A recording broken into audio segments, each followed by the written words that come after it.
So today I'm going to be walking through how to use my jumpsuit bundle sewing pattern, which includes 6 tops, 6 sleeves and a pair of trousers that you can mix and match however you like. This is actually step 2 of the tutorial. For step 1 you want to follow the tutorial for your chosen top, and you can switch up the sleeves however you like. And then you will come back to this tutorial and I'm going to show you how to add trousers to that top to create a jumpsuit. I've made the pattern available on my store, which is linked down below, and I think that's everything, so let's get on with the tutorial. So this is the point that I'm starting this tutorial from. I have made the gathered front top with the flutter sleeves, and as is instructed in all the tutorials, I have left this bottom edge completely raw, which is going to make it easier to attach to the trousers. At this point in the tutorial, I would normally go through what you're going to need and what sewing machines I'm going to use, but that information is going to be exactly the same as what I said in the top tutorial. So you're not going to need anything extra for this particular step. So the pattern that I'll be using to turn that top into a jumpsuit is my Clara pattern. So you will have 4 pieces for this pattern, and this is pattern piece 1, which is the front of the trousers, and you will want to cut 2 of these out. This is pattern piece 2, which is the back of the trousers, and again you will need to cut 2 of these out. I have pattern piece 3, which is the pocket, and you will need to cut 4 of these out. And then finally I have pattern piece 4, which is my waistband. You won't need this pattern piece for this particular tutorial, but just in case you want to make some trousers instead of a jumpsuit further down the line, you can use this one, and I do have a dedicated tutorial for my Clara trousers as well. So I've gone ahead and cut all my pieces out off camera because it's going to be exactly the same instructions as you used for your top, so just lining up those grain lines to the selvage edge. So I'll go through all of the pieces that you should have at this point. So you should have 2 pieces of the front of your trousers, 2 pieces for the back of your trousers. The easiest way to distinguish between the front and the back is that the waistline of the front of the trousers is quite a bit wider than the back of the trousers, just because we're going to be adding a dart to the front. And you will also have 4 pieces for your pockets. So before I start the construction, there's a few things that I need to mark onto my pattern pieces. So firstly, I have a pocket guide that's going to help me to accurately match up my pockets to my trousers, and I'm going to mark that onto the right side of my fabric. Just zoom in slightly so that you can see it a little better. So this is my pocket guide here. I've got 2 lines which are going to mark the top and bottom of the pocket, and then I've got this triangle here which is called a notch, and that's just going to help to accurately match the center of that pocket to the trousers. So I'm just going to move this over to the side and mark that onto the right side of the fabric. I'm not going to draw the actual triangle in, I'm just going to mark a horizontal line. And you want to repeat that for all 4 of your trousers pieces, making sure that you're marking that onto the right side of your fabric. And once you've added those marks to your trousers, you also want to add them to your pockets. And again, adding those onto the right side of your fabric, and you will only have one thing to mark with the pockets, which is that central triangle. It will just look something like this, and again you want to repeat that for all of your pocket pieces. So once you've got those pocket guides all added to the right side of the fabric, I'm now going to draw my dart in place on the wrong side of my fabric, and that's only going to go onto the front of the trousers. So this triangle here is the dart, and these darts are just used to create a bit of extra shape in your garment. So the easiest way to transfer the lines of this dart onto our fabric is to just cut this triangle out. And once that's cut out, you can easily just draw those lines onto your fabric. And you want to repeat this for the second piece of the front of your trousers. So at this stage, if you're using a fabric like I am that doesn't have an obvious right or wrong side, you want to make sure that you have drawn the darts in a way that are going to allow for you to have a piece for both sides of the front of the trousers. So when you lay your pieces out with the dart facing up like this on both pieces, the pieces face each other like this, rather than both face in the same direction. So you just need to be very careful of that when you're drawing your darts in place. So the next step is to create the shape for this dart. So I'm going to fold the dart down the center with right sides facing together. And I want to try and match up the two lines of that triangle on both sides. I'm just going to fold that down the center.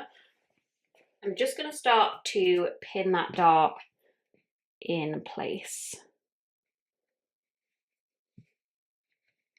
I'm going to place a pin through the line on this side. These are also called the legs of the dart, these lines. And I want to check that it also goes through the line on the other side, which that one does. And I'm just going to continue up that line and check it on the other side, which again, it goes through that line too. And then I'm just going to put one more pin through the line on this side and check the other side. And that doesn't quite go through, so I'm just going to move things around slightly until that matches up. So as you can see, the pins go through the line on this side, but they also go through the line on the other side, which is your goal. So now I can go ahead and sew this dart in place. I'm going to use a straight stitch, which you wouldn't normally use with stretchy fabric, but this isn't an area that's going to need to stretch, so a straight stitch is fine. So I'm going to start at the top, reverse up here, and then just sew straight down this line. And I'm going to sew straight off the end without reversing and tie off a couple of knots instead. So I'll show you exactly how I'm going to do that on my machine. So I've just got my machine set to a straight stitch. I'm going to start to sew along these lines. Just going to reverse at the top and just take out each pin as you get to it.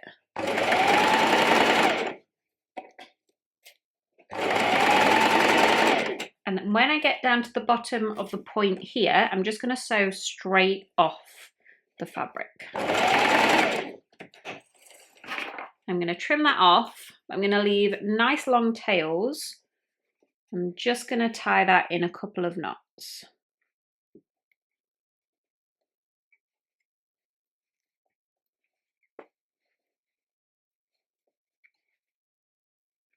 And then I'm just going to trim off that excess, and I'm going to repeat for my second dart. This is how that dart is looking, and the final thing I'm just going to do is press it flat with my iron. I'm going to flip this so that it is right side facing up.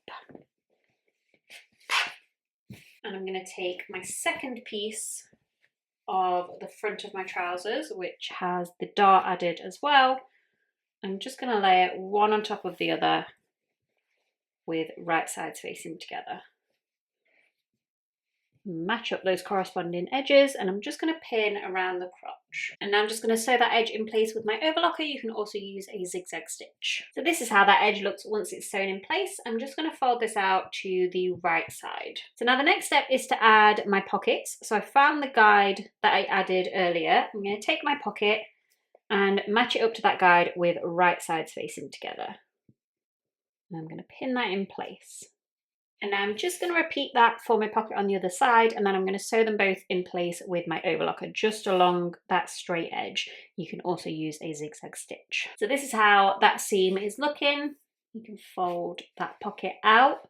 So now you want to go in and repeat all of those steps for the back of your trousers. The back of the trousers don't have a dart, so you don't need to repeat that step, but you want to add the pockets and sew the two pieces together along the crotch. So this is how the back of your trousers should be looking at this point.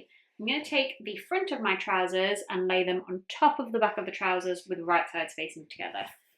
I'm just going to start to match up those corresponding edges. And I'm just going to take some pins and pin down the side seam on both sides, going around that pocket and down, and then up the inside leg on both sides. And I'm going to sew those edges in place with my overlocker. You can also use a zigzag stitch. So this is how those seams are looking, and now you can add your top. So the first thing I'm going to do is just find the center front and center back of my waistline. That's just going to make sure that we can more accurately attach the top to the trousers. So I'm going to fold this piece with the side seams one on top of the other, and these new folds that we've created will be the center front and center back. So I'm just going to place a pin at both of those. I'm going to fold that back to the center, and now I can grab back my trousers. So I've got my trousers here, which should still be inside out. I'm going to take my top, which is the right way out. I'm going to place it inside those trousers. making sure that the front of the top is matching up with the front of the trousers, which is the side with the darts. And now you just want to start to pin that top in place. So we're going to be pinning the raw edge of the top around the raw edge of the trousers. So I'm going to start by pinning the side seam of the top to the side seam of the trousers. I'll do the same on the other side. And then I'm going to use those center front pins that we added to pin the center front of the top to the front crotch that we've sewn in place. And I'm going to do the same with the back crotch.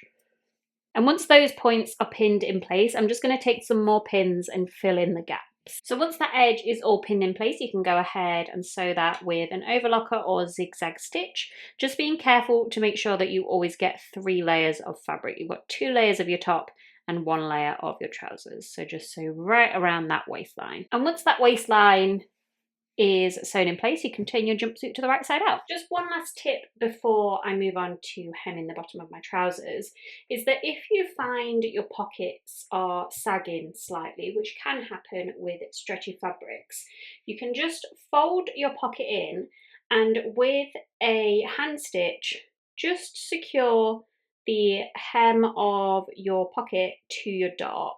You don't need to sew it through the actual trousers, just through the dart here, and it will help the pockets stay where they're supposed to. And now the only thing left to do is to just finish off your hems. I would recommend a single hem. So I'm just going to fold this bottom edge towards the wrong side once and sew that in place with a zigzag stitch. And then once those hems are finished, then your whole jumpsuit is finished.